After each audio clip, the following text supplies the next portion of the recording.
오늘은 진규선 목사님 만나러 축복 누림교회 왔습니다. 그래서 와.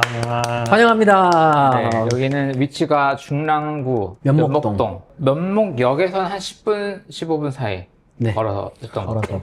걸어서 10분 거리입니다. 네, 요 근처에는 혹시 큰 게 뭐 있습니까? 어떻게 위치가? 지금 여기가 서일대라고 이제 대학교가 하나가 있어요. 그래서 이제 정말 바로 앞에 대학교가 있고, 그리고 또 여기가 생활권이 이렇게 좀 뭐랄까 굉장히 많은 어떤 신혼 부부들이라든지 이제 또 아이들도 많고 생각보다 인구 밀집도도 높고 아이들도 많고 이제 대학생도 있어서 어떻게 보면은 그 연령층이 좀 다양한, 나이 굉장히 드신 분도 계시고 그리고 또 이제 어린아이부터 청년들에 이르기까지 뭐 굉장히 괜찮은 그런 동네가 아닌가 이렇게 좀 생각을 하게 됩니다. 네. 그리고 또 용마산도 근처에 있어요. 영마산 근처. 그래서 이제 좀 산책하고 놀기도 좋은 그런 곳이다.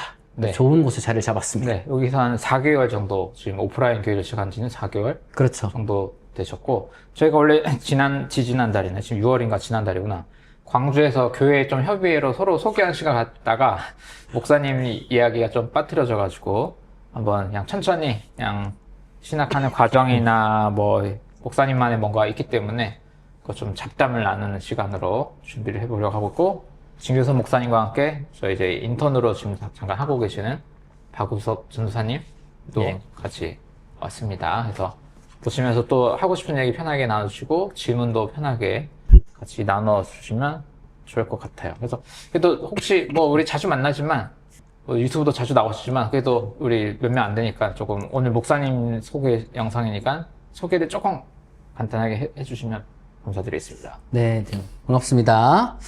제 이름은 진규선이고요. 신학을 이제 합동 측에서 했습니다. 총신대학교 신학대학원을 졸업을 했고요.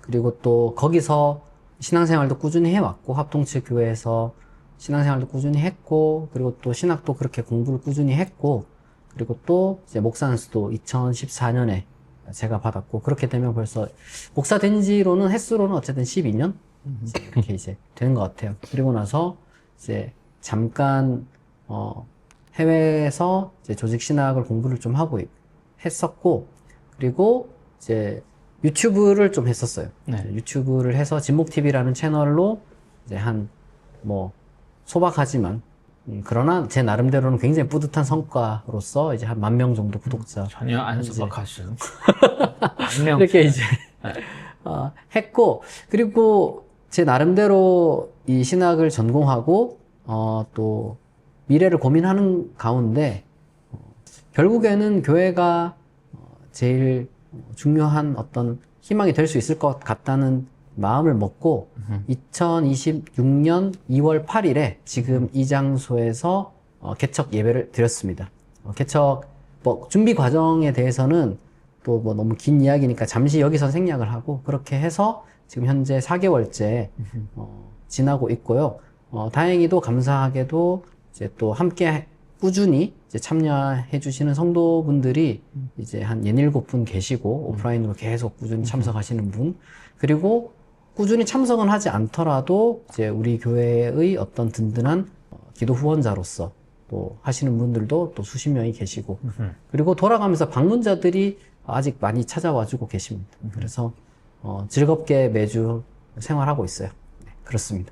네. 일단 목사님 아마 유튜브로 사람들이 많이 이제 아실 것 같은데, 아무래도 유튜브는 어떤 컨텐츠들 중심으로, 소재들 중심으로 이렇게 설명해 주시는 거 이렇게 보다 보니까 어떤 계기로 신학을 하게 되셨고, 아까 또 살짝 말씀해 주셨지만 합동 측 출신에서 또 이제 유학은 독일로 갔잖아요. 그래서 공부하게 된 과정이고, 유튜브는 어떤 계기나 이렇게 시작을 해서 어떤 기능을 하고 있는지 그런 것도 조금 소개해 주시면 좋을 것 같습니다. 제가 일단은 어린 시절에 모태신앙이 아니에요. 제가 모태신앙은 아니고, 부모님은 교회 가는 거를 싫어했어요. 그래서 저를 이제 길러주신, 집안에서는 지금도 기억나는 게 한 1, 2학년 때인가, 애기잖아요. 이제 국민학교 1, 2학년, 초등학교 1, 2학년 애기인데, 근데 교회 갔다 왔다는 이유로 내가 뺨을 맞았던 기억이 나요. 아하. 그 왜 맞았는지 지금도 잘 모르겠는데 그러니까 어떻게 갔어요, 처음에? 그냥 뭐 저 동네에서 가자고 해서. 저기 집사님들 이렇게 이제 사탕 나눠주고 뭐 또 이렇게 하고 또 4주연승 나오면 뭐 롤러블레이드 준다고 하니까 이제 그때는 이 롤러 스케이트, 롤러 블레이드 이런 거 진짜 귀한 건데 비싼 건데 그리고 또 뭐 달란트 시장 해가지고 달란트 이거 모으면은 이제 출석 부진해서 이제 얼마 이상 되면은 뭐 장기판, 바둑판, 장난감 뭐 이런 것도 이제 얻을 수 있으니까 이제 그렇게 해서 이제 교회를 처음으로 이제 접하고 그리고 좀 잊었어요. 교회에 대해서는 뭐 두드려 맞기도 하고 뭐 이러니까 좀 잊었다가 그러다가 또 우연히 중학생 때 친구가 그 바다를 공짜로 놀러 갈 수가 있다. 제가 대구 사람인데 뭐 포항이야, 부산이야 이렇게 이제 종종 가지만 조금 더 이렇게 저희 뭐 강릉이라든지 이런 데는 가기 힘들단 말이에요. 그렇게 이제 친구 따라서 이제 바다를 가게 된 게 알고 보니까 이제 교회 수련회였던 거죠. 그래서 교회 수련회 갔는데 거기 가면 또 누나들이 예뻤어요. 아하. 교회 찬양 인도를 이렇게 하는데 그 드럼 치고 기타 치는 어떤 형님들도 멋있었고 이제 같이 옆에서 노래 부르고 이런 누나들도 너무 예뻤고 그리고 엄청 잘 챙겨줬어요. 그러니까 중학교 2학년인가 그랬던 것 같은데 그때 고등학생 누나들이랑 사실 친하게 지내는 게 그렇게 쉽지는 않거든요. 일반적이지도 않고 그래서 뭐 그걸 계기로 그 교회를 쭉 나갔어요. 대구에 있는 그 동네 교회에 꾸준히 나갔는데 그게 합동축 교회였던 거예요. 아하. 그렇게 이제 하다가 원래는 제가 이제 뭐 공부를 잘하는 것도 아니고 이제 집안에 어떤 어려움도 있어서 실업계 고등학교를 갔는데 실업계 고등학교를 다니면서 학교에서도 좀 뭐 이런저런 사건이 있었고 또 마음이 많이 힘든데 이제 집보다는 교회가 조금 더 저한테 많은 뭐랄까 이제 위로가 돼주고 힘이 돼주고 이제 그러니까 교회로 마음이 점점 더 많이 쏠려가고 그 교회로 쏠려가다 보니까 이제 수련회 같은데 꾸준히 가잖아요. 여름에도 가고 겨울에도 가고 뭐 심지어 토요일에도 나오고 뭐 또 인문계 애들이랑 달리 시간이 뭐 남아 도니까 공부를 안 하니까 교회 가서 매일 살다가 혼자 또 성경 읽고 그러다가 아 목사가 되고 싶다. 그냥 그런 생각을 또 갖게 됐어요. 갑자기요? 뭔가 누적되는 것 같아요. 이게 원래는 사실은 제 꿈은 뭐였냐 그러면 그 가게를 차리는 게 내 꿈이었어. 원래는 그냥 그 돼지갈비집 하나를 크게 차려가지고 그 정말 돈도 많이 벌고 내가 좋아하는 고기도 많이 먹고 좀 소박했죠. 순진하고 그리고 그게 얼마나 힘든 건지도 몰랐고 그냥 이제 알바해가지고 돈 모아가지고 가게 차리면 되는 건 줄 알았으니까.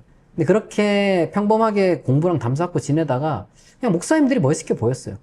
막 설교하고 막 기도 인도하고 그리고 그때 당시에는 그게 90년대 어쨌든 그리고 이제 2000년대 초 뭐 이렇게 지날 때였는데 그때는 교회가 뭐 어리니까 잘 몰랐지만 부흥이 항상 됐어요. 그러니까 뭐 잘 안 되는 때도 안 되는 해도 있었지만 새신자가 없거나 사람이 줄고 막 그러지는 않았어요. 대구인데도 불구하고.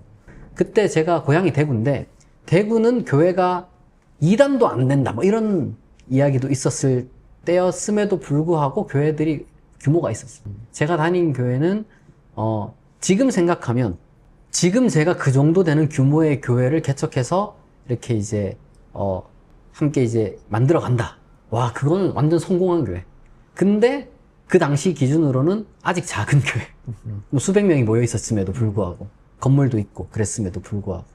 그래서 거기서 활동하시는 목사님들 뭐 멋있으니까 그리고 또 뭔가 설교하는 것도 멋있고 똑똑해 보이고 또 신앙생활 열심히 하다 보니 뭔가 저게 하나님이 원하시는 삶인 것 같고 누구도 그렇게 말은 안 했음에도 불구하고 제가 그렇게 생각을 해서 신학교를 가겠다. 그때 뒤늦게 공부를 시작했어요. 뒤늦게 공부를 시작을 했고 그리고 신학교를 어쨌든 갔습니다. 수능 쳐서 이제 대구에 대신대학교라고 있어요. 이제 지금도 같은 장소에 있는지 모르겠는데 그 경산에 있는데 거기가 대구도 아니고 약간 이렇게 이제 거기에 이제 다니면은 제가 다니는 모교회에서 등록금을 대주겠다 그랬어요. 왜냐하면 담임 목사님이 이제 그 이사 중에 한 분이셔가지고 대신대 이사 중에 한 분이셔가지고 그래서 교회에서 장학금을 그래서 4년 동안 교회에서 장학금을 받고 제 모교회에서 4년 동안 장학금을 받고 신학교를 다니고 그리고 이제 저는 그게 끝인 줄 알았는데 원래는 신대원을 가야 된대요. 그래야 목사를 못 되고. 그러니까 모르고 다녔던 거죠. 그렇게 해서 총신대학교 신학대학원을 이제 또 시험을 쳐야 되잖아요. 그래서 시험 쳐서 신대원을 가면서 그때는 완전히 독립하면서 모교회로부터 독립을 할 때 이제 독립 선물을 받았어요. 1학년 1학기 입학금과 등록금을 이제 모교회에서 내주고 나머지 이제 5학기, 5학기는 너희의 힘으로 이제는 살아내야 된다. 이렇게 이제 그렇게 돼서 신대원 졸업하고 이제 서울에서 신대원 올라가면서 이제 도봉구에서 서울 도봉구에서 사역을 시작하고 거기서 이제 자취하고 방 한 칸 이렇게 그 집이 있는데 이제 방 한 칸만 딱 이렇게 해가지고 거기서 이제 서울에서 올라와가지고 아무것도 없이 그냥 올라와서 사역하고 뭐 전도사로 신대원 다니고 뭐 그렇게 했던 것 같아요. 그냥 교회 경험이 좋아서 이렇게 자연스럽게 그런 꿈을 갖게 되고 교회 그렇게 맞아요. 준비하게 된 거예요. 그냥 합동을 간 것도 그냥 다닌 교회가 그렇죠. 합동이고. 네, 그냥 전도 한 사람이 그냥 합동교회였으니까 합동교회를 다녔지 만약에 뭐 순복음이다, 감리교다 뭐 그랬으면 뭐 거길 갔지 않았을까. 보통 그런 거가 많은 것 같아요. 저는 대학생 때 교회를 처음 다니기 시작해가지고 이제 교회 했는데 너무 재밌게 잘 다녀서 저는 추천을 좀 받아서 어릴 때 교회 경험이 없어. 저는 어릴 때는 저도 안 가고 저도 안 가. 길 가다 기독교 찬양 나와 너무 시끄러운 거 아니야? 막 청소년 때 막 되게 기억이 안 좋아.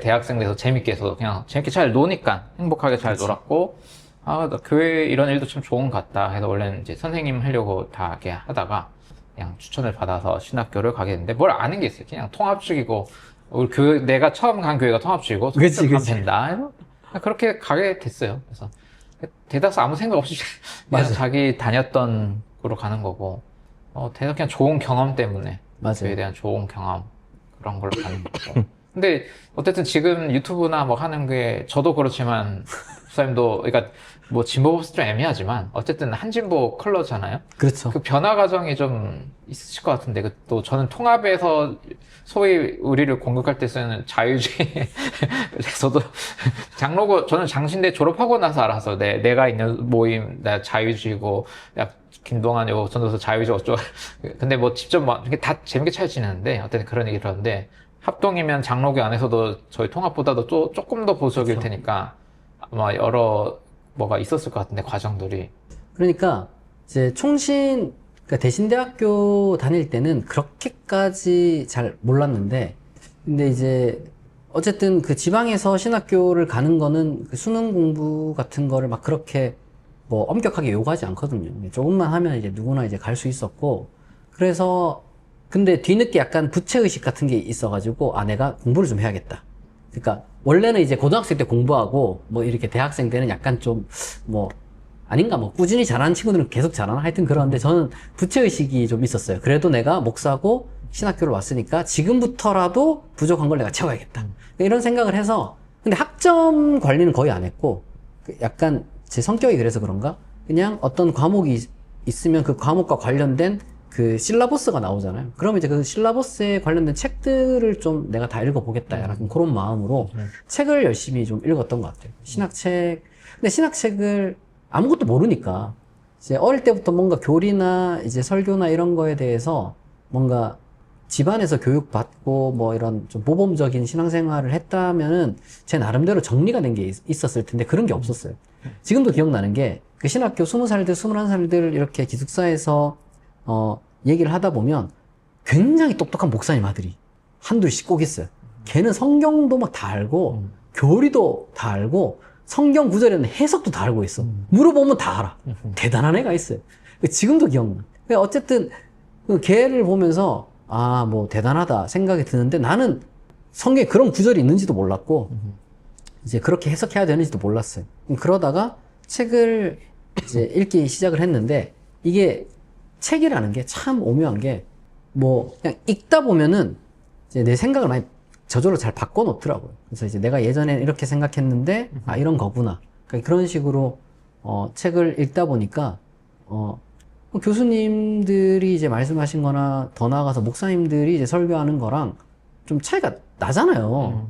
그러면은 이제 그거를 교수님한테나 이제 목사님한테 제가 물어보러 갔었어요. 예전에 뭐 별걸 다 물어보러 갔던 것 같아요. 교수님들 생기면 구약 교수님도 찾아가서 물어보고 설교학 교수님, 뭐 제 조익신학 교수님, 신약 교수님 다 개인적으로 찾아가서 물어도 보고 뭐 그런 노력들을 많이 했는데 제가 좀 그런 거에 대한 좀 두려움이 없었다고 해야 되나? 심지어 이거는 그냥 다른 에피소드인데 그때 사랑의 교회인가?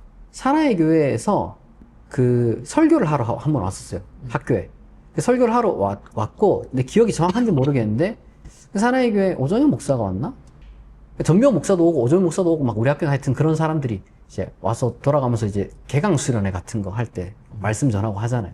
근데 그거를 하고 나서 뭐 장학금을 준다는 식으로 한 명을 이제 해서 키워준다, 뭐 이런 식으로 했는데, 저는 장학금 이미 교회에서 받고는 있었지만, 장학금이 문제가 아니라 뭔가 이제 훌륭한 서울에 있는 대단한 목사님이 뭔가 이렇게 이제 지원해준다는 이야기에 감동을 받아가지고 총장실에 바로 찾아갔어요. 그때.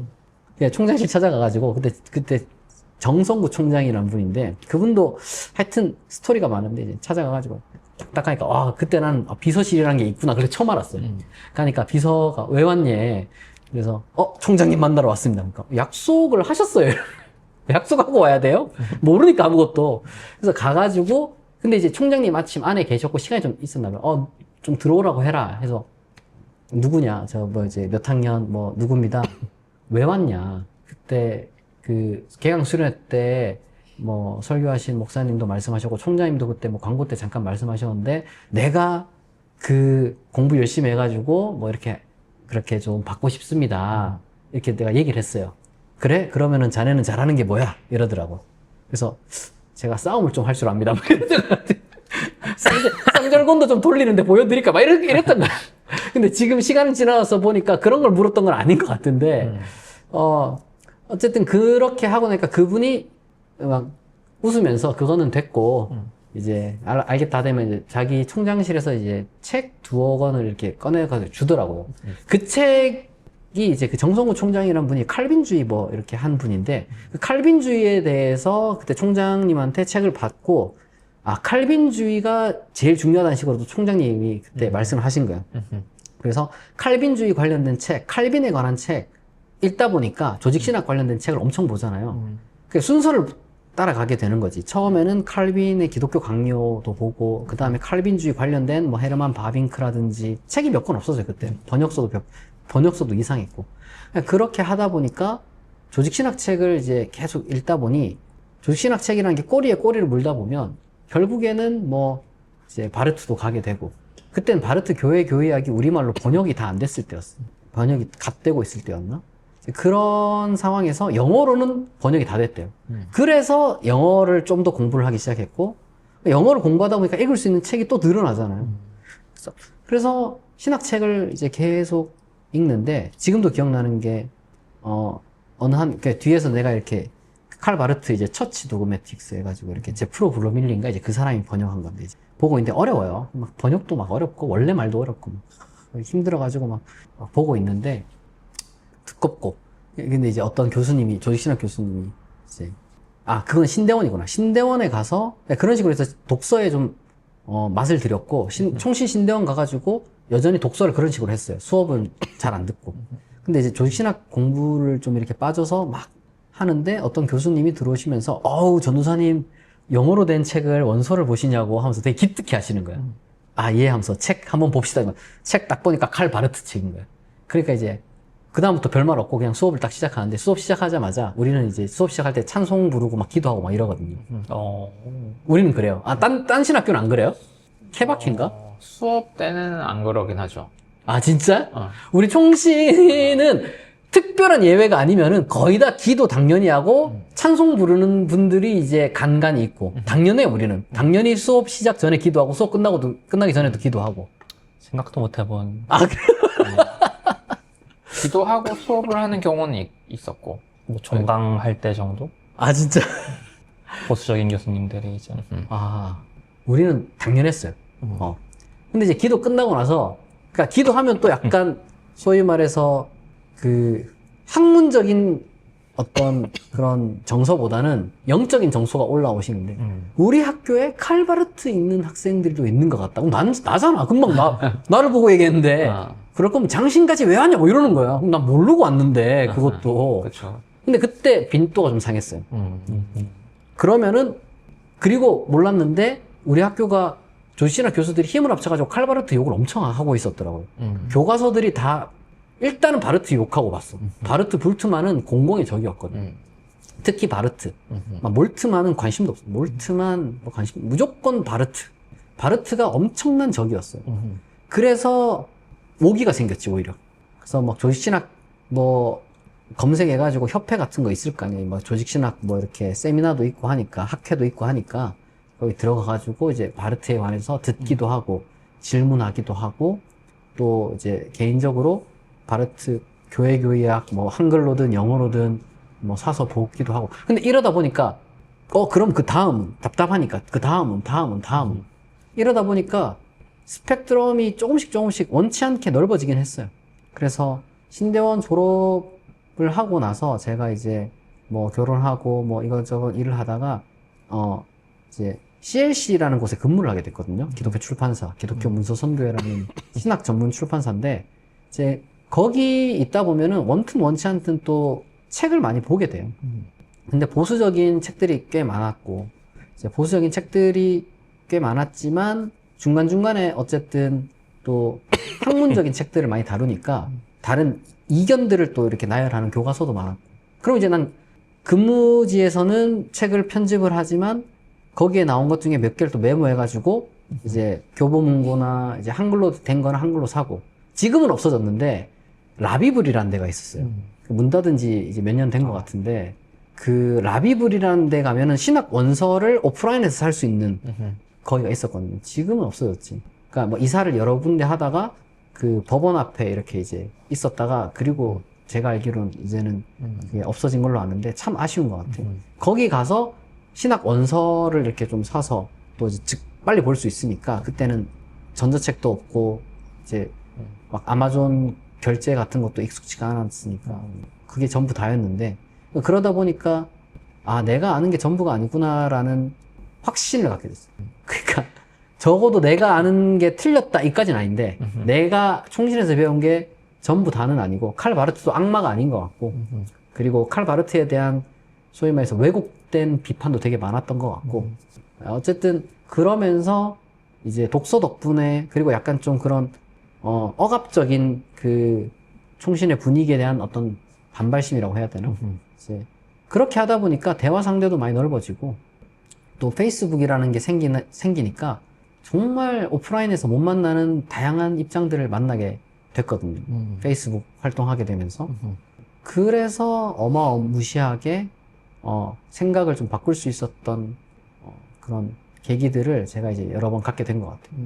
그러니까 여기는 이제 장로교 합동에서 이렇게 있고 저도 이제 여기 기장 쪽이고 이렇게 만나다 보면은 그 자기가 속한 그룹의 거를 약간 우리로 따지면 알고리즘 같이 인 것 같아요. 그러니까 저도 가면 당연히 깔백 막 동상 있고 가기 전에 뭐 깔백 뭐 일씩 근데 맨날 우리는 기도를 하고 하는 건 아니지만 기서 생활하고 맞아. 새벽 예배 드리고 뭐 맨날 지나고 또 깔배 한번 보고 그다음에 하고 막 저도 당연히 그다음에 우리 칼바르트 몰트만 이런 거 되게 핵심 그거거든요. 그래서 몰트만 선생님 오면 무조건 만나러 거기 항상 가야 되고.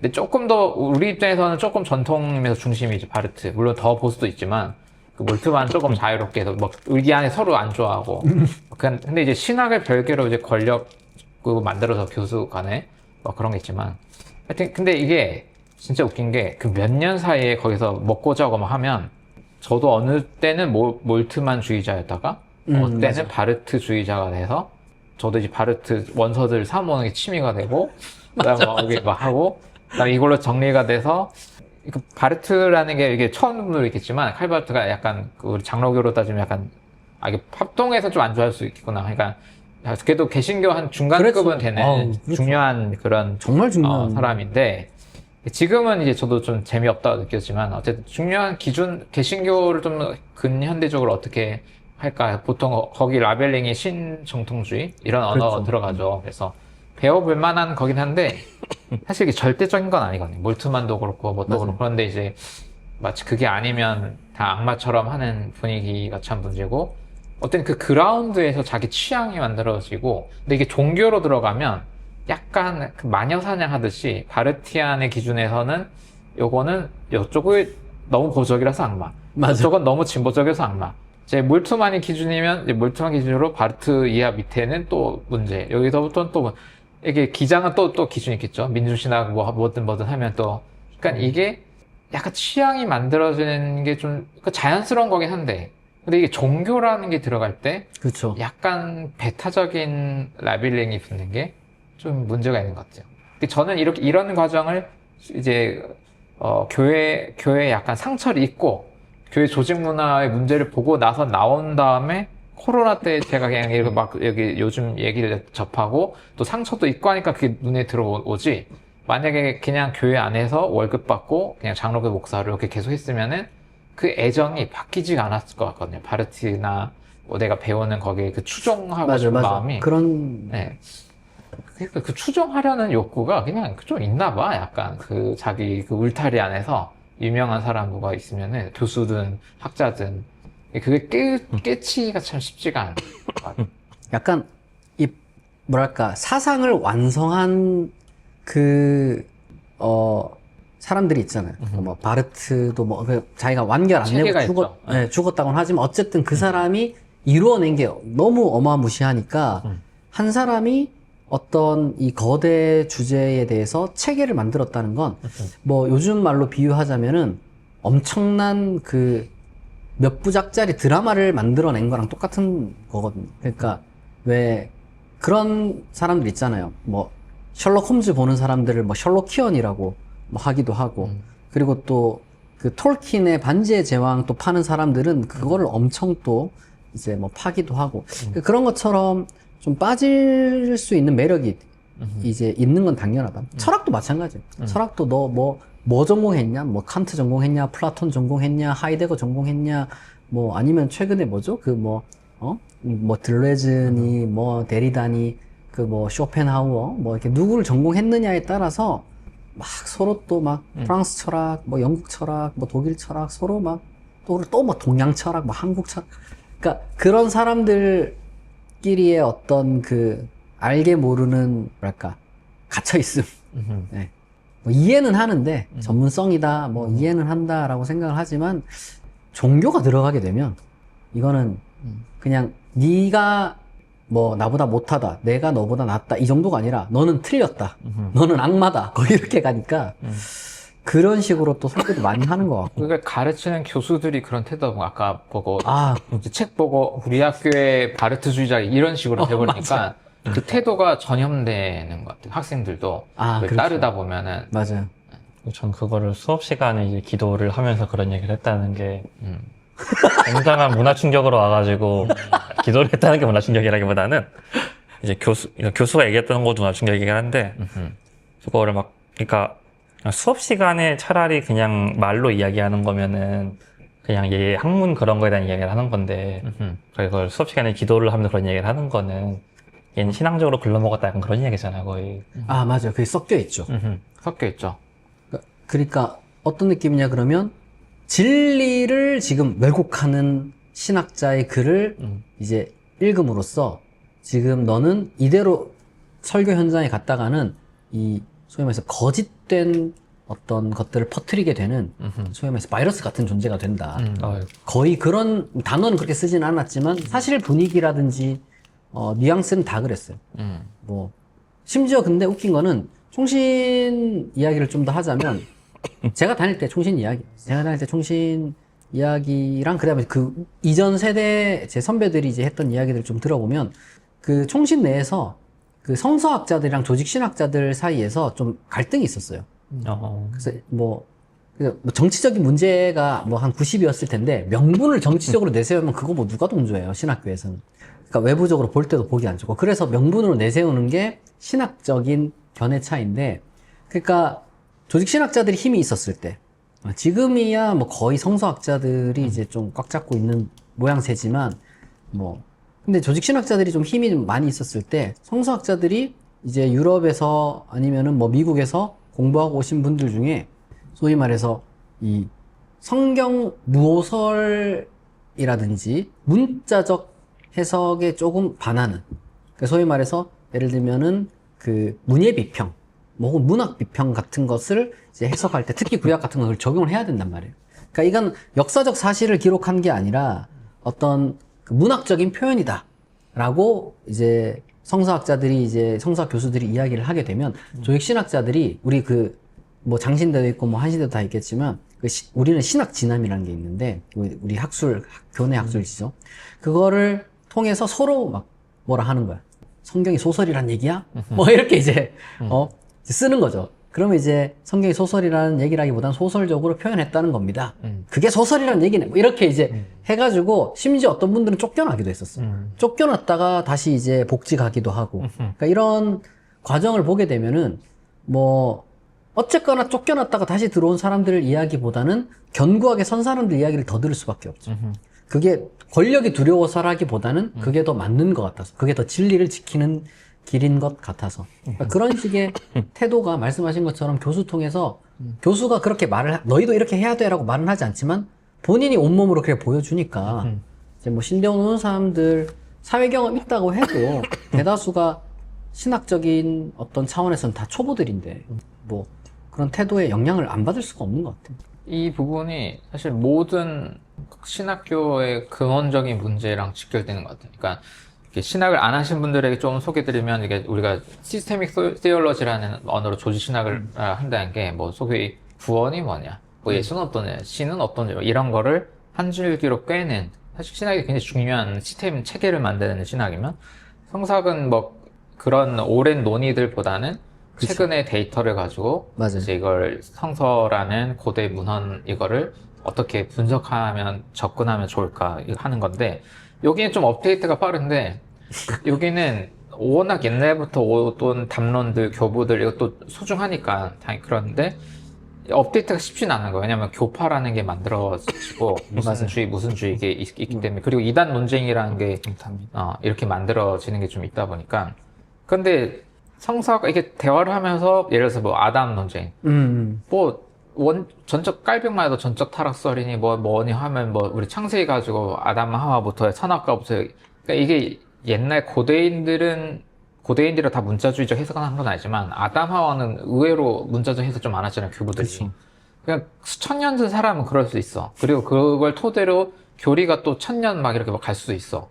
근데 오늘날 살면은 우리가 꼭 현대 성사학을 다 가져올 필요는 없지만 이 체계를 만들 때 최소한의 교양으로 몇 개 수정을 이렇게 해야 되는데 이게 안 되니까 지금 이 문제가 장로교 신학교만 해도 몇 년 전 사이에 있어요. 그러니까 저희 은사 선생님도 좀 해준 얘기인데, 조신학자들 막 앉으면 무슨 교수는 역사적 아담을 혹시 인정하지 않냐, 이게 신학교 안에 교수들 사이에서도 이렇게 누군가를 저격할 때 이렇게 되는데, 일반 학계로 가면 진짜 말도 안 되는 질문이거든요.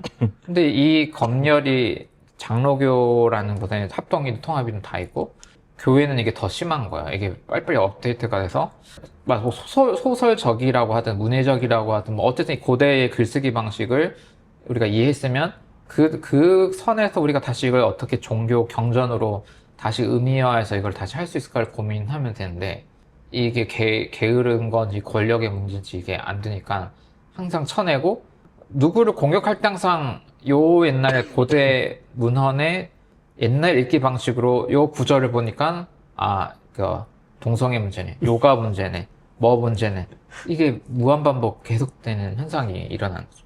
똑똑한 교수님들은 우리도 장신대 다 잘리고 다른 학교 가고 뭐 다 그거 하는 분 많고, 학생들은 그거 하던가 아니면 몰래 조용히 공부를 하거나 공부에 방해가 되는 거예요, 선생님들의 이야기가. 맞아요. 이게 또 문제가 뭐냐면은 약간 동네 할아버지들이 그런 식으로 얘기를 하면 나는 이해를 할 수 있어요. 뭐 그럴 수 있지. 그런데 이 사람들이 보니까 학벌이 다 좋아, 교수들이. 갈수록 학벌이 엄청 좋아지고 있어요. 일단 학부도 막 좋은 데 나왔고, 그리고 막 박사도 막 저기 막 명문대, 뭐 하버드니, 뭐 케임브리지니, 뭐 옥스퍼드니, 그 다음에 또 뭐 독일에서는 뭐 또 명문, 뭐 대학들이 있겠죠. 그러니까 이런 사람들이 헛소리를 하겠냐, 이거. 그러니까 학벌만 보면. 이게 창조과학이랑 비슷한 거야. 창조과학 주장하는 사람들 중에 다 학벌이 좋아. 다 보면 어디 뭐 교수고 박사고 나름 이제 기라성 같은 주장을 하는 사람들, 자기 분야에서는. 근데 창조과학보다 더 심각한 건 창조과학은 그래도 그런 얘기를 하더라고요. 대체적으로 자기 분야 아닌 데서 헛소리를 한다.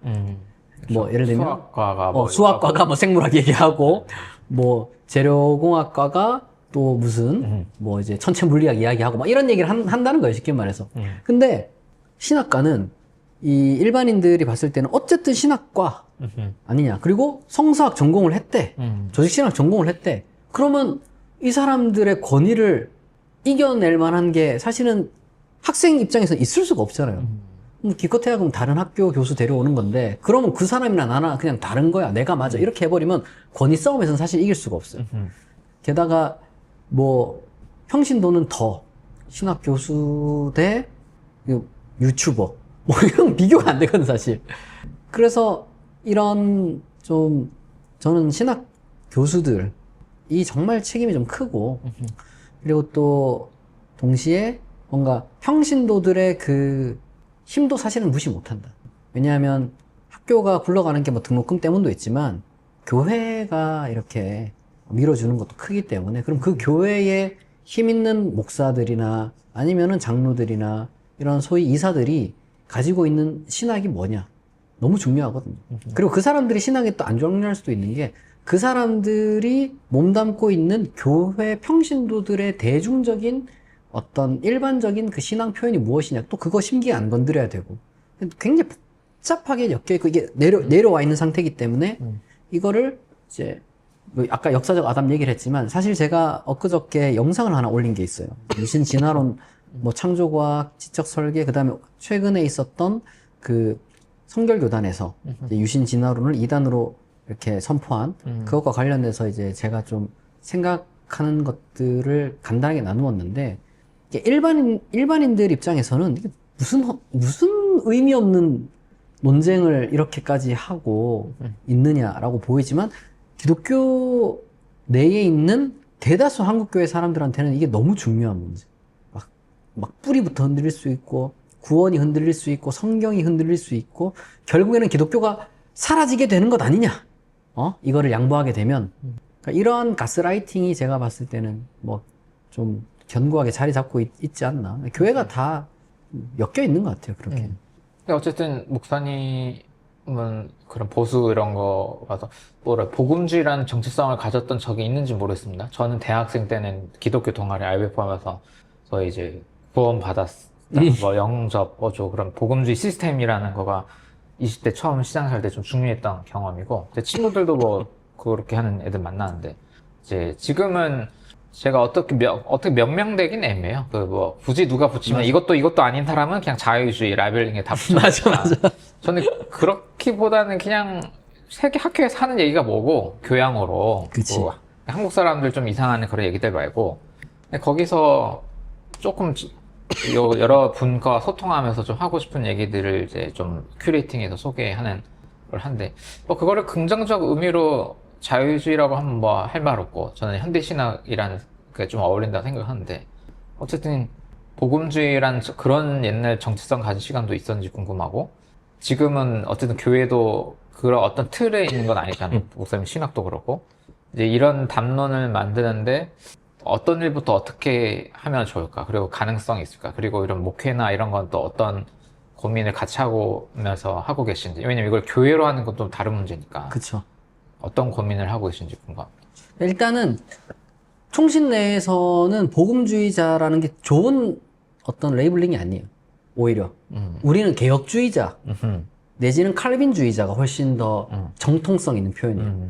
그러니까 당신이 복음주의자다라고 했을 때, 적어도 제가 이렇게 이제 학교 다닐 때 벌써 한 20년 전이잖아요. 그러니까 20년 전에는 복음주의자다 그러면 약간 소위 말해서 시대적 흐름을 따라가는 유행 타는 사람이었어요. 오히려. 아하. 그러니까 복음주의는 신학이 아니라 운동이라고 봤지. 우리는 무브먼트라고 봤어요. 그러니까, 그렇기도 하죠, 사실. 네. 그러니까 우리의 그러면 정체성, 교리적 정체성과 신학적 정체성은 어디에 뿌리를 내려야 되냐? 우리 항상 칼빈주의 내지는 뭐 이제 개혁파 신학에 이제 뿌리를 내려야 된다. 이제 이런 식으로 교육을 많이 받아왔어요.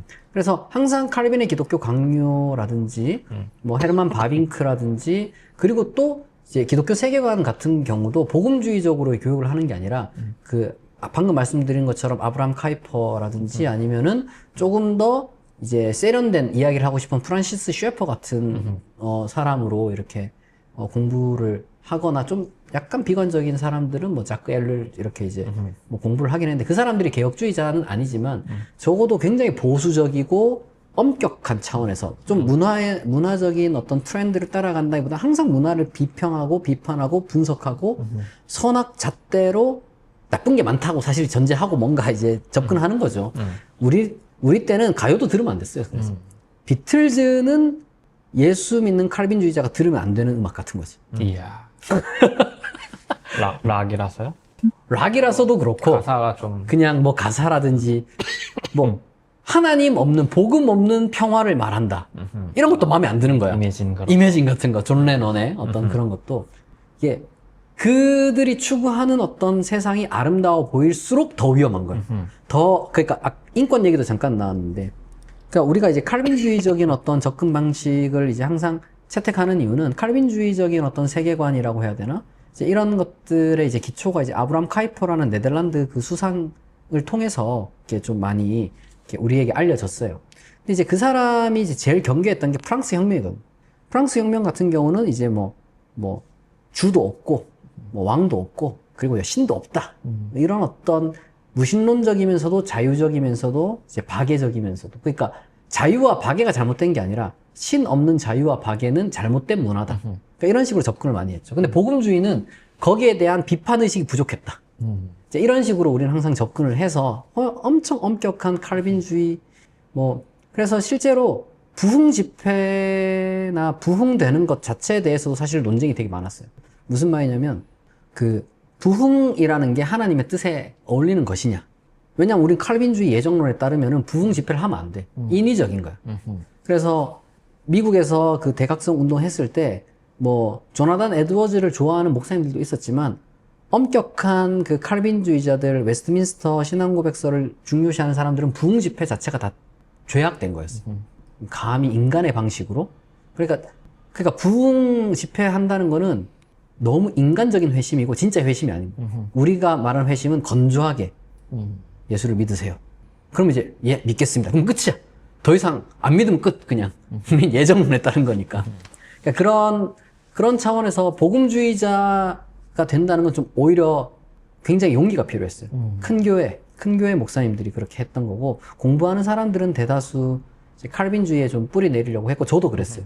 그래서 복음주의를 근데 이제 표방 한다고 하면 좀 그렇지만 근데 교회 현장은 칼빈주의로 부흥할 수가 없거든요.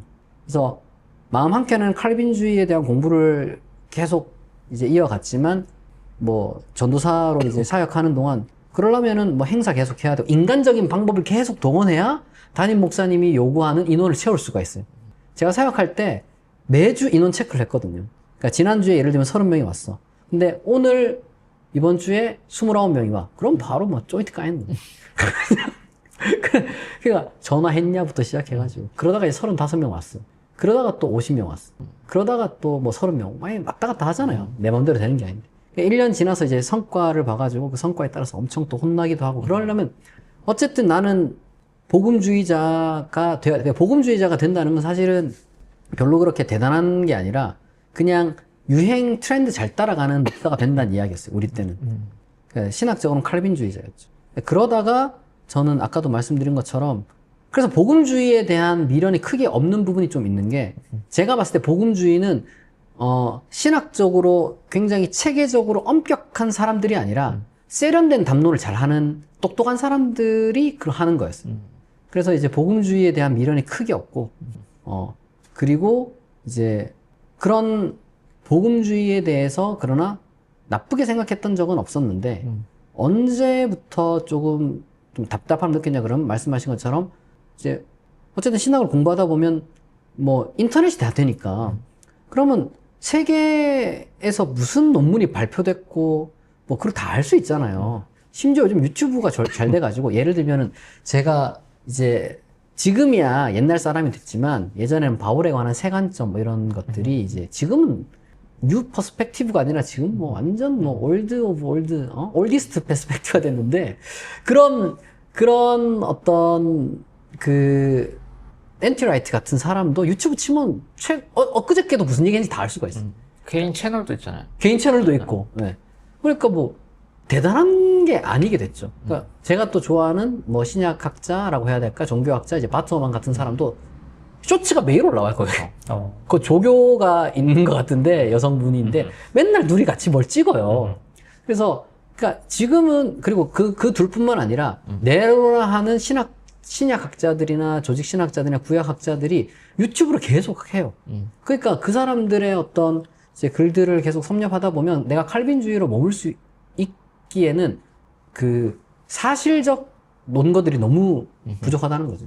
뭐 역사적 아담을 주장하는 그 논리적 체계는 내가 오케이인데 논리적 체계가 중요한 게 아니라 당장 뭐 고인류학적으로 해명해야 되는 게 너무 많고 뭐 그러다 보니까 일단은 신학적인 차원에선 사실 문제가 제일 컸죠. 그러니까 논리적인 거나 신앙적인 게 중요한 게 아니라 거짓말 위에 세울 수는 없으니까.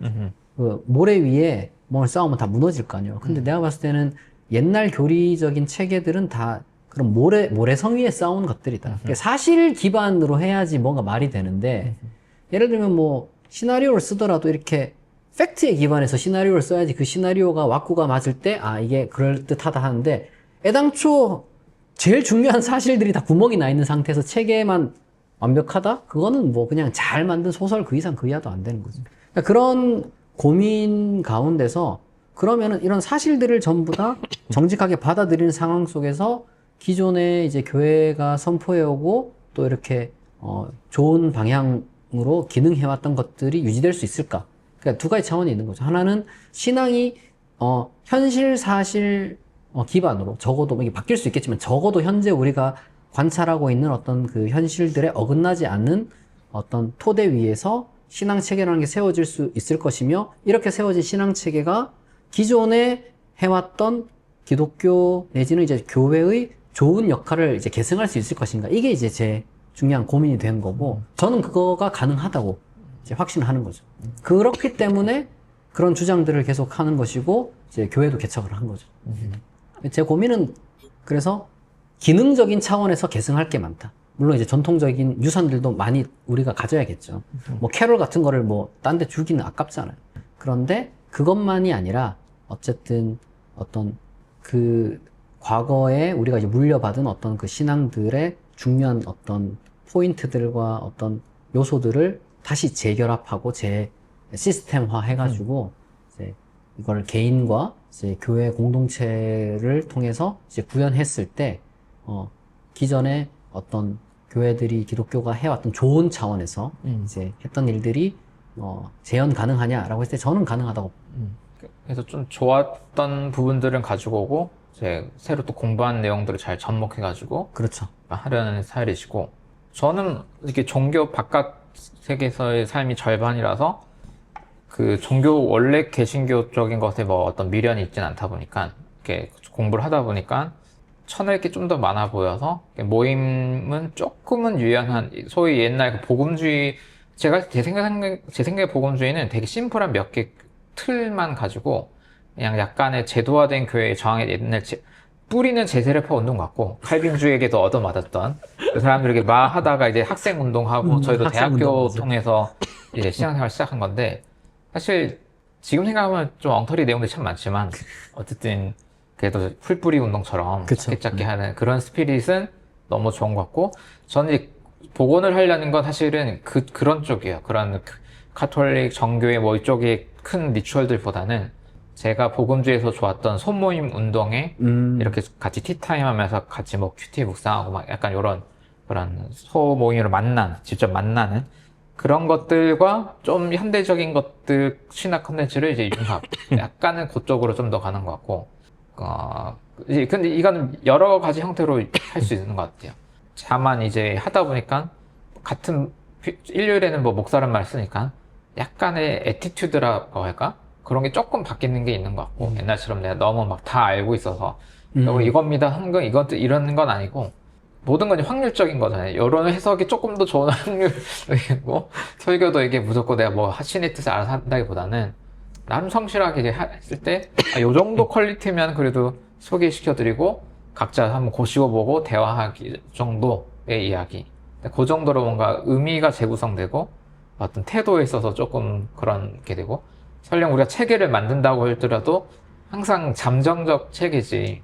그쵸. 네. 맞아요. 네, 그래서 이것만 말씀드린다 이건 아니고 너무 방대한데 이런 시스템으로 조금 볼 때 조금 도움이 되는 부분이 있다. 물론 놓친 부분이 있겠지만 그런 유연한 태도를 갖게 되는 거. 근데 필요한 거는 우리가 인생 걸어서 우리가 신학을 해서 이걸 알지만 보통의 직업인들은 그렇게까지 막 하긴 어렵잖아요. 그러면 가급적 한국말로 되고 다양한 난이도의 언어들이 이렇게 막 쌓여 있어야 사람들이 이걸 먹다 보면은 체질이 바뀔 수 있을 것 같다. 저도 그렇고 목사님도 보니까 막 공부하다가 어쨌든 이게 한 거잖아요. 근데 그런 환경을 구성해줘야 조금 능동적인 신앙생활을 할 수 있게 되는 것 같아요. 맞아요. 그러면서 유튜브가 좀 역할을 하시는 것 같고. 어떤 이야기? 궁금한 점이 그러니까 있습니까? 그렇게 해서 그때 이제 학교에서 그런 일 겪고 이제 혼자 막 조직신학교로 찾아보면서 공부를 하셨다고 했잖아요. 어떻게 용케 졸업은 하셨네요. 이 졸업은 나는 그렇게 생각해요. 그러니까 그때는 동성애나 창조과학 이슈 같은 게 있지는 않았어요.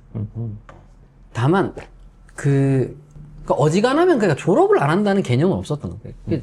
이게 왜 이렇게까지 격해졌는지는 잘 모르겠는데 예를 들면 무슨 범죄를 저지른 게 아닌 이상 졸업을 안 시켜줄 이유는 없거든요. 저희 때만 저도 해도 어떤 자기 신학적 이유든 뭐든 좀 진보적이다는 이유로 학교에서 제명을 하거나 뭐 이런 건 그러니까 블랙리스트에 올라가긴 올라가도 졸업 같은 건 다 되는 그렇죠. 거죠. 직접적 피해 나중에 그냥 교회 할 때 채용에 좀 어려움이 있을 수 그렇지. 있는데 맞아. 그 정도죠. 얘가 유명하다 하면 이제 전화 돌려가지고 쓰지 마. 근데 뭐 이 정도지. 신학교에서 직접 이런 일은 지금도 기억나는 게 가장 큰 협박이 뭐였냐 그러면 교수가 이제 했던 협박 중에 하나가 협박이랑 하면 그렇고 이제 그냥 겁주려고 한 말이죠. 협박은 아니고.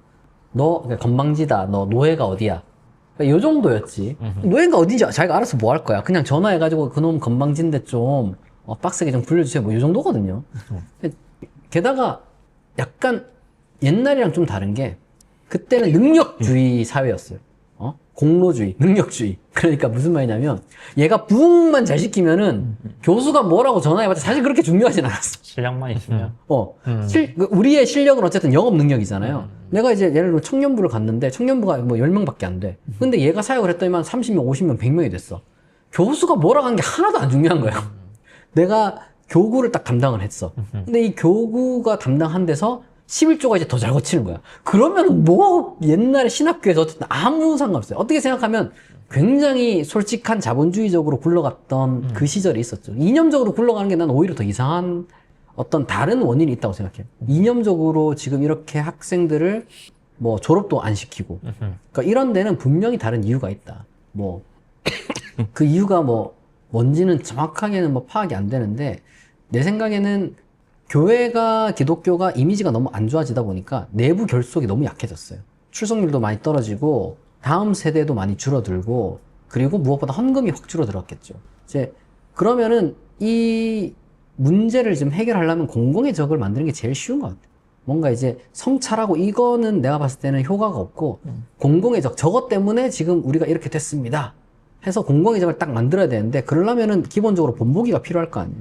그 공공의 적을 확고하게 하려면은 제가 봤을 때는 예전엔 그게 무슬림이었던 것 같아요. 무슬림, 신천지 이런 거였던 것 같거든요. 지금은 신천지도 그렇게 큰 위협이 아니고 무슬림도 내가 봤을 때 큰 위협이라고 생각하시는 것 같지는 않아요. 왜냐면 주변에서 보기 힘드니까. 근데 TV, 언론도 그렇고 아이들 어떤 뭐 행동하는 것도 그렇고 이제 이 동성애가 제일 내가 봤을 때는 크지 않나. 아무래도 공공의 적을 만드는데. 예전에는 창조과학이 이제 나왔었을 때 유신진화론도 이 정도는 아니었던 것 같아요. 왜냐하면 그 과학적인 이야기를 그냥 막 공중파에서 여러 가지 많은 루트를 통해서 예능을 통해서 하고 이러진 않거든요. 근데 제가 봤을 때 요즘은 동성애자들이나 트랜스젠더나 어떤 그런 소위 성소수자들의 어떤 이야기들을 단순히 당위적인 차원에서 하는 게 아니라 자연스럽게 녹여내는 컨텐츠들이 되게 많아졌어요. 그러다 보니까 이 나이 드신 분들 입장에서는 뭐 엄청 혐오하는 것 같지만 내가 봤을 때는 다른 한편으로는 그게 활력이 돼. 힘내서 욕할 수 있으니까. 우리를 하나로 묶어주고. 집회하는 거 봐봐요. 어떻게 100만 명씩 모여요, 진짜. 난 너무 신기한 것 같아. 차별금지법. 그러니까 우리는, 그러니까 적이 거대한 거야. 거대할수록 이제 우리를 묶어주는 게 더 이제 큰 거죠. 우리가 없으면 나라가 망한다. 우리가 없으면 하나님이 이 나라를 버리고 떠나게 된다. 우리 자녀가 다 지옥 가게 된다. 이런 어떤 공포 마케팅이 너무 잘 먹히는 거죠. 근데 거기에 문제는 뭐냐? 신학교 교수들이 탁 장작을 막 넣어주는 거예요. 맞습니다. 성경을 보니까 그런 것 같아요. 동성애는 죄입니다. 뭐 이런 식으로 막 이제 막 그런 것들이 좀 문제가 되는 거 아닌가.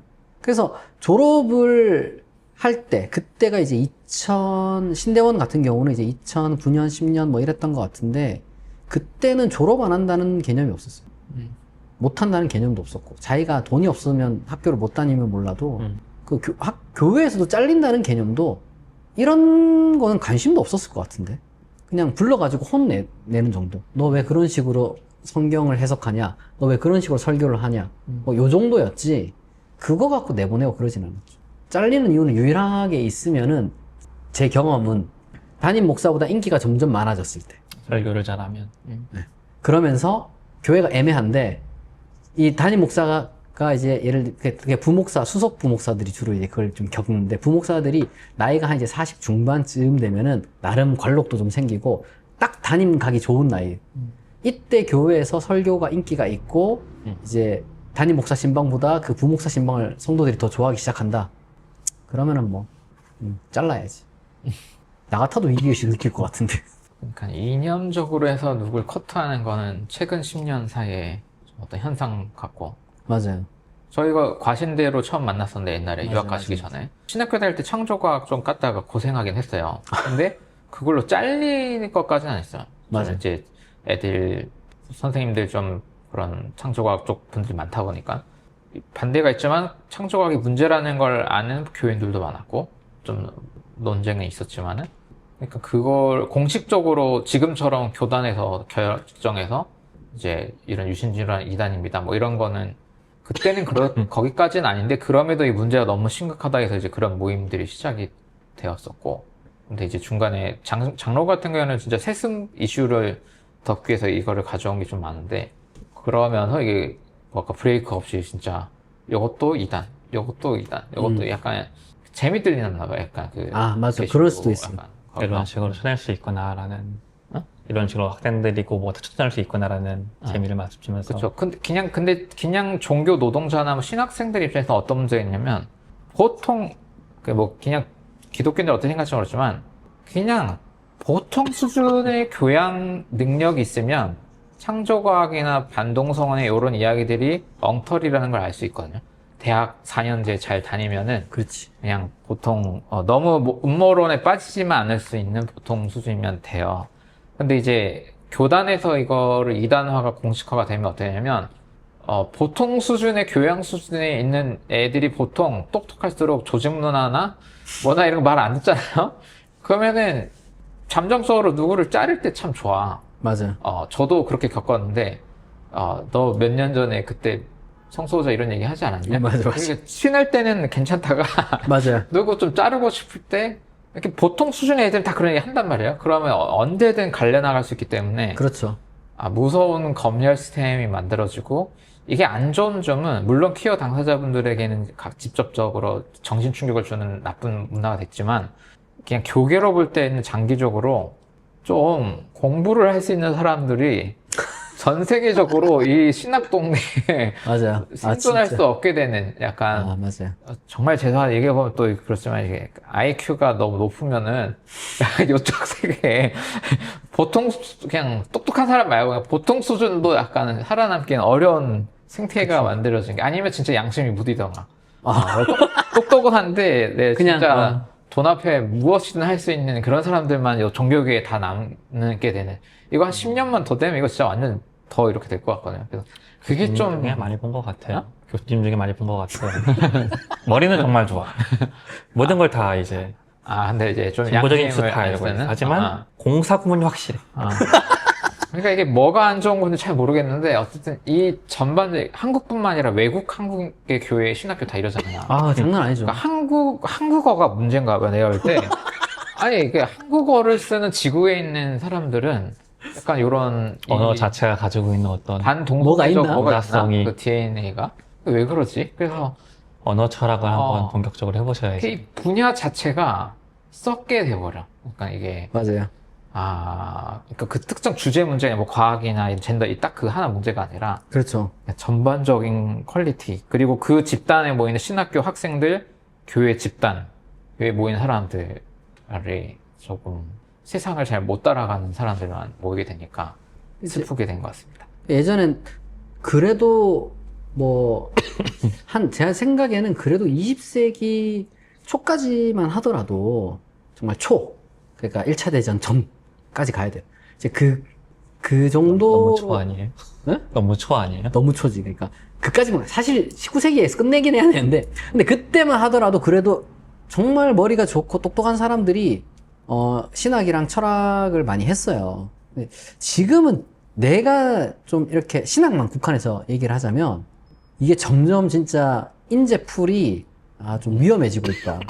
그리고 실제로 나오는 논문들을 보게 됐을 때, 그러니까 소위 말해서 이제 어떤 해외 유수한 출판사라든지 아니면 해외 유수한 저널이라든지 출판사랑 저널 그 자체는 훌륭한데 점점 거기서 나오는 논문들, 억셉트 되는 논문들이나 이제 어떤 연구서들을 보게 되면 퀄리티가 되게 좀 의심이 되는 것들이 꽤 많아졌어요. 예전에도 그랬지만, 예전에도 의심되는 게 좀 있었는데, 지금 갈수록, 이게 지금 논문으로 나올 게 없어서 그런가 싶을 정도로, 왜냐하면 거기도 어쨌든 저널이라는 게, 그냥 무상으로 그게 굴러가는 게 아니란 말이에요. 전부 다 이게 계속 받아야 되는 건데, 뭔가 이제 논문이 나오고 연구서가 나와야 이제 굴러가는 건데, 점점 가면 갈수록 퀄리티도 좀 떨어지는 게, 난 이유를 좀 알 것 같은 게, 일단은 한국어가 그럼 뭐가 문제가 있나 생각을 해봤거든요. 한국어로 된 거는 한국인들한테만 팔리잖아요. 영어로 된 거는 전 세계에 다 팔려요. 그래서 이제 영어로 이제 쓰게 되면은 이제 경쟁도 심하지만 성공 한번 탁 터지게 되면은 그 정말 인생 역전을 할 수 있는 그 정도의 이제 급이니까 최선을 다해서 잘 써야 돼요. 근데 한국어는 내가 봤을 때는 한국인들 대중 평균만 대충 맞추면 돼요. 그러면 비기독교, 비종교인들 입맛에 맞출 필요가 있느냐? 맞출 필요가 없거든. 그 사람들을 설득해서 몇 명이나 책을 사고 몇 명이나 내 논문을 읽고 나를 높여주겠어요. 대다수 교회 다니는 사람들 중에 이제 높은 사람들 입맛에 딱 들어가면 되니까. 그럼 한국인들 수준이 어떠냐? 제가 보니까 소위 말해서 한국인들 중에 신학을 전공하지 않은 이제 교회 다니시는 분들 보면은 다 내가 봤을 때 그냥 복음주의자들이 거의 다. 그분들의 속으로 뭘 생각하는지는 모르겠지만 그분들이 다니는 교회도 복음주의 교회가 대다수고, 그리고 그분들이 가끔씩 예를 들면 간증을 한다든지 이렇게 이제 방송에 나올 때도 있고 유튜브에 나올 때도 있고 아니면 이제 사석에서 교회에서 이렇게 돌아다니면서 이제 대화를 할 경우가 있어도 그런 분들 보게 되면 다 보수적이고 복음주의적이고, 단적으로 이제 사회적 지위가 있는 엘리트들이 이제 보면은 종교 기독교 개신교인 걸 확인을 우리 하게 되잖아요. 근데 그 사람들의 행보를 보게 되면 제가 봤을 때는 그러면 거기에 맞춰서 글을 쓸 수밖에 없지 않나. 이제 그리고 그 똑똑한 사람들이 양심을 속이고 그런 식으로 글을 썼으니 이제 갓 배우는 젊거나 어린 친구들 입장에서는 저게 맞는가 보다. 이렇게 생각을 할 수밖에 없죠. 어쨌든 영어나 이제 다른 언어보다는 한국어가 1차적으로 먼저 들어오니까 컨텐츠의 불균형도 심한 것 같아요. 한국어로 된 컨텐츠의 불균형. 신학하시는 분들이 반동성애의 문제점을 유튜브에 좀 솔직하게 잘 설명한 영상들이 많지는 않잖아요. 이 현상이 10여 년 되는 중에 난 몇 개 못 봤어요. 그죠. 그러니까 여기랑 나랑 그리고 있긴 있을 거예요. 있긴 있겠지만 몇 근데 개나 되겠어요. 그리고 명쾌하게 얘기하는 게 몇 개나 되겠어요. 되게 문제점인데 진짜 없죠. 그러니까 이게 뭐지? 약간 아니, 저도 처음에 한 1년, 2년 이렇게 난장 피다가 지나가겠지. 뭐, 그렇게 생각하는데 이게 거의 10년 거의 돼가고 있는데 이 난리를 피는데, 아니, 전 세계에 지금 신학한 사람이 한두 명이 아닐 건데, 아니, 좀 짧게라도 한마디라도 좀 올려주던가 하면, 아니, 왜냐면 몇 명만 하면, 교회 다니는 애들은 저나 진 목사님 이런 사람만 지금 쓰레기 같은 말 하는 걸로 알지. 맞아요. 오히려. 아무리 뭐 해볼까, 뭐 안 통하잖아요. 근데 이게 조금씩만 해주면 좋은데, 최소한 반반은 돼야 되지 않나 싶은데. 그러니까 그 생태계 근데 이쪽 활동한 분들 보니까 워낙 공격을 받으니까 함부로 말을 이제 오픈해서 하지 않는 것도 되게 이해가 되고 몸을 사려야 되니까. 그러니까 나 이것도 좀 내가 하고 싶은 말인데 그 공격을 받는다고 하잖아요. 근데 아예 대놓고 계속 질러버리면 더 이상 공격을 안 하죠. 내가 경험이 그래요. 그냥 대놓고 계속 얘기를 하니까 아, 진규선은 원래 저런 사람이야. 그렇지. 뭐 나를 공격해서 뭐 어떡할 거야. 뭐 더 심하게 해봤자 명예훼손밖에 더 당하겠어요. 실제로 그런 사람들이 있었어요. 내가 몇 명은 진짜 캡처를 해놔가지고 마음만 먹으면 바로 경찰서에 보내버릴 수 있는 사람도 몇 명 있어. 왜 그렇게까지 대놓고 하는지 모르겠지만 근데 본인들도 알아요. 그렇게까지 더 선을 넘으면은 진짜 자기 인생이 망한다는 걸. 그러니까 과연 그 사람들이 할 수 있는 어떤 공격이나 피해라는 게 얼마나 강한 걸까? 제가 봤을 때는 거의 대부분이 말로 하는 거거든요. 언어 폭력이에요. 뭐 글로 쓰든 아니면 면전에 대고 하든. 근데 우리가 그걸 알아야 되는 게 정광훈도 면전에다 대고 욕 많이 먹어요. 근데 정광훈의 마인드는 뭐냐면은 내가 정광훈을 보고 좀 놀랐던 게 막 웃어. 항상 어딜 가나 저런 이상한 사람들이 있으면 웃어. 자, 그러니까 정광훈을 욕한 사람들이 여러분 신문에서도 욕을 하고 막 TV 뉴스에서도 욕을 하잖아요. 정광훈을. 근데 정광훈은 안 꺾여요. 진짜 내가 봤을 땐 저 사람은 야 뭐지 중꺾마라고 하나? 그걸 뭐라 맞나? 그 꺾이지 않는 마음. 그런 게 좀 우리한테 좀 있으면 어떨까? 물론 그 당사자들한테는 그렇게 뭐 말을 못 하겠지만 근데 또 다른 한편으로는 뭔가 이 길을 가겠다. 내가 이제 위선자가 되지 않겠다라고 생각을 좀 했으면 조금 더 과감하게 질러도 된다. 뭐 그런 얘기가 있잖아요. 그렇게 하면은 뭐 후원도 끊기고 이제 뭐 아무것도 안 된다. 맞아요. 후원 끊기더라고요. 제가 동성애 관련돼서 이야기를 하면 후원이 정말 잘 끊깁니다. 잘 하던 대놓고 얘기도 했어요. 어떤 분은 이제 심지어 어떤 분은 뭐라 그랬냐 그러면 이 하나님께 바치는 마음으로 헌금을 했는데 내가 이단한테 보냈다고 뭐 이런 사람도 있고 심지어 어떤 분은 돈 돌려달라 그랬어요. 그러니까 별별 일을 다 겪죠. 근데 그 사람들은 뭐 언젠가 그 사람들이 마음이 바뀔지 모르겠지만 언제까 그냥 감출 수는 없단 말이에요. 아예 그냥 단호하게 그럼 끊을 거 끊어버리고 이제 욕도 저는 먹을 각오를 좀 해야 된다고 생각합니다. 만약에 이제 우리가 십자가의 길을 간다. 뭐 우리가 좀 예수 믿는 사람으로서 하나님 믿는 사람으로서 그리고 세상을 바꾸기 위해서 내가 아무런 대가를 안 치를 수는 없어요. 근데 제가 봤을 때는 중세 시대 생각하면은 우리가 겪을 수 있는 고난은 별로 그렇게 옛날보단 낫죠. 우리는 신고하면 되니까. 죽이지 않잖아요. 신고하면 되고, 네. 그리고 사실은 욕먹고 두드려 맞으면은 오히려 그래 용돈 벌이 한다 이런 마음 이렇게. 물론 진짜 미친 사람이 나타나가지고 칼부림을 할 수도 있겠죠. 칼부림을 할 수도 있는데 나는 그 확률이 그렇게 높지 않다고 생각해요. 동성애가 죄가 아니다. 동성애 가지고 뭔가 하나님의 이름으로 저주하고 뭐 말도 안 되는 소리 하는 사람들은 틀렸다. 이런 얘기를 당당하게 그렇게 생각하는 분들은 그냥 하셔도 됩니다. 특히 목사님들 뭐 이제 당사자들은 좀 그렇게 커밍아웃하고 말하는 게 좀 두려울 수 있겠지만 저는 목사님들이나 신학자들 특히 이제 신학 본인이 이제 교수직이면은 먹고 사는 문제 때문에 오케이 이해는 해요. 근데 그런 것도 아닌데도 입 다무는 분들은 도대체 뭘 위해서 그렇게 하는지는 잘 모르겠다 이거죠.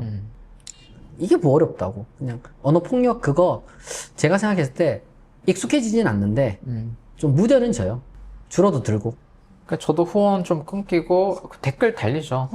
차단하면 되거든요. 그니까. 그냥 차단하면 다시 뭐 또 계정 만들어서 또 차단하면 돼요. 그 사람이 더 노력해야 되는 거기 때문에. 맞아. 조금 많이 얘기를 해서 문화를 만들고 해야 하는데 근데 여기서 다 뒤로 물러서고 하면 사실 저쪽 전략에 지는 거긴 한데 저기서 그런 무섭게 막 해서 막 이렇게 하는 게 저쪽 전략이잖아요. 제가 봤을 때 제일 큰 전략이 그러니까 이거는 돈이 안 된다. 그리고 이거를 하면은 내 심리적으로 자꾸 상처를 받는다. 이 두 개가 되게 큰 전략인데 저는 그렇게 생각해요. 돈을 그 사람들이 못 벌게 하는 게 아니에요. 그 사람들 아니더라도 정직하게 일을 하고 내 목소리를 정확하게 이 뭐랄까 정말 잘 정리해서 정돈해서 똑바로 전문성 있게 이제 내는 게 훨씬 더 중요할 것 같아요. 그리고 뭐 그것만 얘기하는 게 아니잖아요, 우리가. 그리고 이제 두 번째로 이제 마음의 상처나 이런 문제가 좀 뭐 케이스 바이 케이스라 말을 하기 좀 힘들지만 많은 경우는 때로는 용기가 필요하다. 때로는 좀 뚫고 나가는 그런 사람도 조금 더 나와야 된다. 적어도 지금보다는.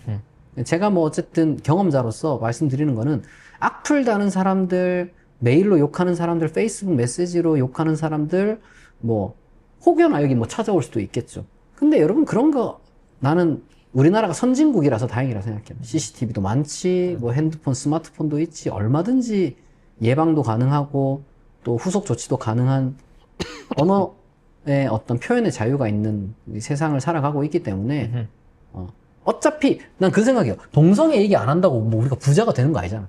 진보적인 어떤 아젠다를 가지고 있는 사람들이 내가 동성애 얘기를 해가지고 내가 더 성장할 수 있는데 더 부자가 될 수 있는데 안 됐다? 그런 경우는 난 없다고 생각합니다. 이미 자리 잡은 사람들 중에 복음주의나 반동성애 혹은 이제 동성애 얘기를 안 함으로써 자리 잡은 사람들은 그게 좀 위태로울 수가 있어요.